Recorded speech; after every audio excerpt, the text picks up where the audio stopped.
اس نے اپنے دفاع کو یقینی بنانے کے لیے اور اس طرح کی اپنے دفاع سے جن ایکٹیویٹیز سے ان کو خطرہ لاحق تھا ان کو ختم کرنے کے لیے یہ کارروائی کی ہے. تو بہرحال جھڑپیں ہوئی ہیں اور اس میں آرمینیا نے آذربائیجان کے 3 ٹینکس اور 2 ڈرونز تباہ کرنے کا دعویٰ کیا. اور اس جنگ یہ جھڑپیں شروع ہونے کے بعد آرمینیا میں مارشل لاء کا اعلان کر دیا گیا اور آرمینیا نے اپنی 18 سال سے زیادہ جتنی بھی میل پاپولیشن تھی جو مرد حضرات ہیں ان کو اس نے ایکٹیویٹ کیا ہے, اسے موبلائز کیا ہے اور جنگ کے لیے جو ہے وہ بھرپور تیاری کی جا رہی ہے اور وہاں پہ طبلِ جنگ بجا دیے گئے ہیں. اور خطرہ یہ ہے کہ اس امپارٹنٹ جو کفکاز کا ریجن ہے اس میں ایک فل سکیل جنگ چھڑنے کا خطرہ ہے. ترکی نے مکمل سپورٹ کی ہے آذربائیجان کی اور ترک پریزیڈنٹ کی طرف سے یہ بیان جاری کیا گیا ہے. ان کے جو ترجمان ہیں انہوں نے یہ کہا ہے کہ آرمینیا کے جو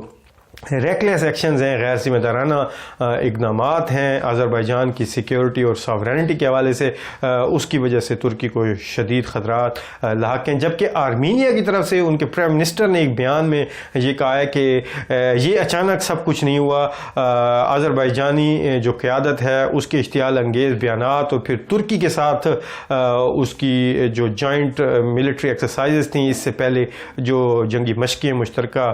ترکی اور آذربائیجان نے کی ہیں, تو اس کی وجہ سے یہ سارا کچھ پری پلانڈ تھا اور آذربائیجان تیاری کر رہا تھا. اور آذربائیجان نے جو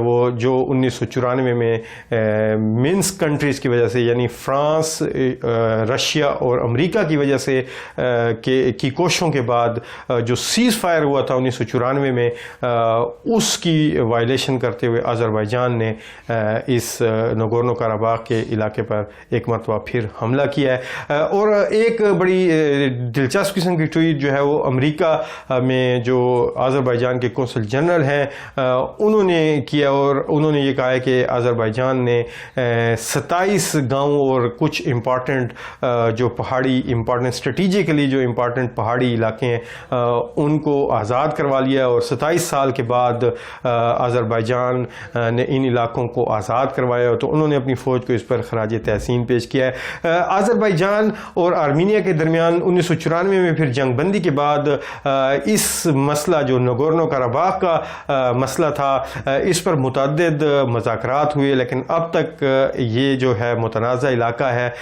اس کا کوئی سلوشن نہیں, اس کا جو حل ہے وہ اب تک نہیں ڈھونڈا جا سکا, کوئی حل نہیں نکالا جا سکا. اور 2010 میں جو ہے یہ جو پیس پروسیس تھا, یہ جو امن عمل تھا, یہ مکمل ڈیریل ہو گیا تھا. اور 2010 کے بعد آرمینیا اور آذربائیجان کے درمیان اب تک کسی قسم کا کوئی انٹریکشن نہیں ہوا نگورنو قراباغ کے حوالے سے, اور وہ امن مذاکرات جو ہیں وہ مکمل ڈیریل ہو چکے ہیں اور وہ جو ہے وہ تعطل کا شکار ہیں, جس کے بعد یہ جھڑپیں ہوئی ہیں. آرمینیا کا ماننا یہ ہے کہ ترکی جو ہے وہ اسے پروپیل کر رہا ہے, ترکی نے اپنا پورا وزن آذربائیجان کے پلڑے میں ڈالا ہے. اور دوسری طرف جو رشیا اس پورے ریجن میں ایک انتہائی امپورٹنٹ پلیئر ہے اور نیبرنگ کنٹری بھی ہے, تو روس نے دونوں فریقین کو جو ہے وہ فوری جنگ بندی کا کہا ہے اور امن قائم کرنے کی جو ہے وہ ان کنٹریز کو جو ہے وہ نصیحت کی ہے. پڑھتے ہیں جی آج کے دوسرے ٹاپک کی طرف. کل اقوام متحدہ کی جنرل اسمبلی کے 75 سیشن سے بھارتی وزیر اعظم نریندر مودی نے خطاب کیا اور اس عالمی فورم پر جہاں پر دنیا کے ممالک عالمی مسائل کے حوالے سے بات کر رہے تھے, بھارتی وزیر اعظم نے اپنے خطاب کا آغاز جو ہے وہ بھارت کے ہی کچھ دیرینہ جو خواہشات ہیں اس سے کیا. اور اگر میں یہ کہوں کہ انہوں نے اقوام متحدہ پر فرد جرم عائد کر دی تو یہ بے جا نہیں ہوگا. بنیادی طور پر اقوام متحدہ کی تنظیم نو کے حوالے سے بات کی اور یہ کہا کہ 1945 1947 کے جو معروضی حالات تھے وہ اور آج کی جو موجودہ صورتحال ہے، اس وقت کی جو ریالٹیز ہیں، اس وقت کے جو معروضی حالات ہیں وہ مکمل طور پر تبدیل ہو چکے ہیں. تو اس لیے اقوام متحدہ کے اندر ریفارمز کا سلسلہ ہونا چاہیے. ایک ریفارم ملٹی لیٹرلزم کے حوالے سے بات کی، لیکن ان کی باتوں کا جو بنیادی مقصد تھا یہ ساری باتیں کر کے اقوام متحدہ کے حوالے سے ہمدردانہ باتیں اور عالمی امن کے حوالے سے اور ایک نئے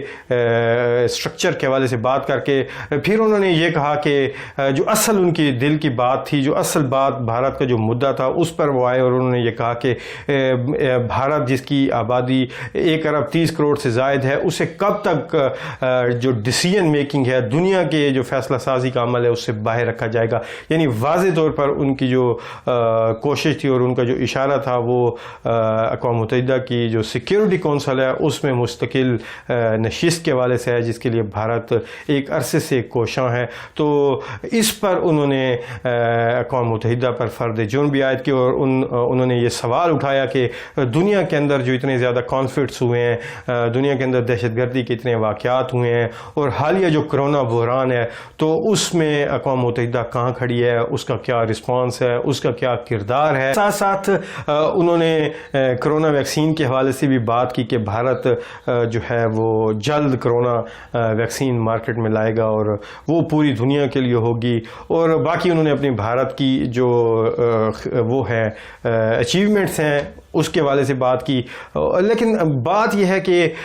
بھارت جو ایک اب عالمی کھلاڑی کے طور پر دنیا میں سامنے آنا چاہتا ہے، اس کو یہ بات یاد رکھنی چاہیے کہ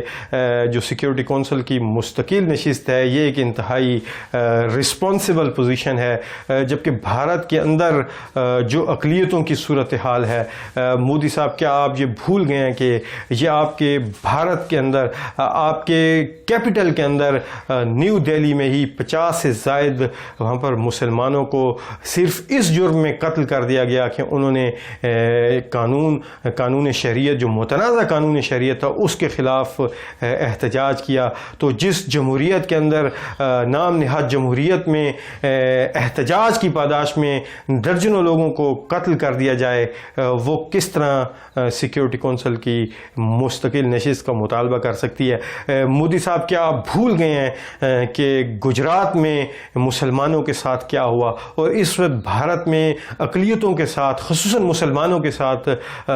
کس قسم کا سلوک روا رکھا جا رہا ہے کہ جہاں پر جو بی جے پی کے شدت پسند ہیں وہ مسلمانوں کو ظلم و ستم کا اور بہیمانہ تشدد کا نشانہ بنا رہے ہیں. مودی صاحب آپ نے خود ہی کہا کہ میری حکومت کا سب سے بڑا یہ کارنامہ ہے کہ میں نے لاکھوں لوگوں کو، کروڑوں لوگوں کو اوپن ایئر میں رفع حاجت کرنے کی جو انہیں زحمت تھی اس سے نجات دلائی اور انہیں گھر پر ہی یہ اہتمام کر کے دیا. تو جو ملک ابھی تک اپنی ایک پاپولیشن کے، اپنی آبادی کے ایک بڑے حصے کو گھر میں ٹوائلٹس ہی فراہم نہ کر سکے، وہ کس طرح اقوام متحدہ کی سیکیورٹی کونسل کی مستقل نشست کا مطالبہ کر سکتا ہے؟ یہ تھا جی آج کا ویلاگ. امید ہے آپ کو پسند آیا ہوگا. اپنے فیڈ بیک سے مجھے آگاہ کیجیے گا. اگلی ویڈیو تک مجھے دیں اجازت. آپ کو بہت شکریہ. اللہ حافظ.